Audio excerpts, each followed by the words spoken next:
स्वागत है आप सभी का सीटेट यूनिक वर्ल्ड पर। आज मैं बात करने वाली हूँ बाल विकास पेडागोजी के महत्वपूर्ण प्रश्न। शुरू करते हैं। पहला प्रश्न है, अधिगम की अनुकूल परिस्थितियाँ हैं सीखने का उचित ढंग।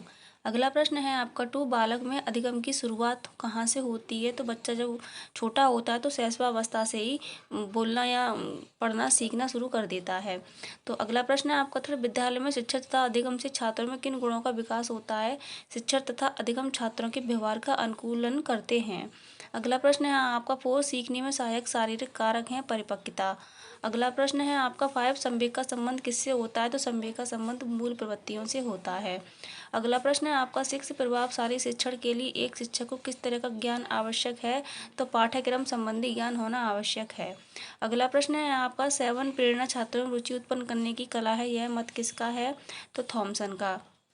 अगला प्रश्न है आपका 8, शिक्षा में सुधार के लिए एक शिक्षक को क्या सुधार करना चाहिए।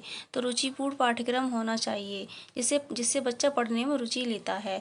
अगला प्रश्न है आपका 9, संवेग अवस्था में कौन सी शक्ति समाप्त हो जाती है। तो विचार करने की। अगला प्रश्न है आपका 10, शिक्षण किस प्रकार की प्रक्रिया है। तो शिक्षण छात्र एवं शिक्षा के बीच चलने वाली एक परस्पर क्रिया होती है। अगला प्रश्न है आपका 11, छात्र सीखने की योग्यता निर्भर होती है व्यक्तिगत विभिन्नता पर। अगला प्रश्न है आपका 12वां, शिक्षण का प्रथम चरण होता है पहले से योजना बनाना। अगला प्रश्न है आपका 13वां, सीखने के प्रमुख नियम के प्रतिपादक थे थार्नडाइक। अगला प्रश्न है आपका 14वां, पुराने अनुभव के द्वारा सीखने को क्या कहते हैं। तो साहचर्यात्मक अधिगम।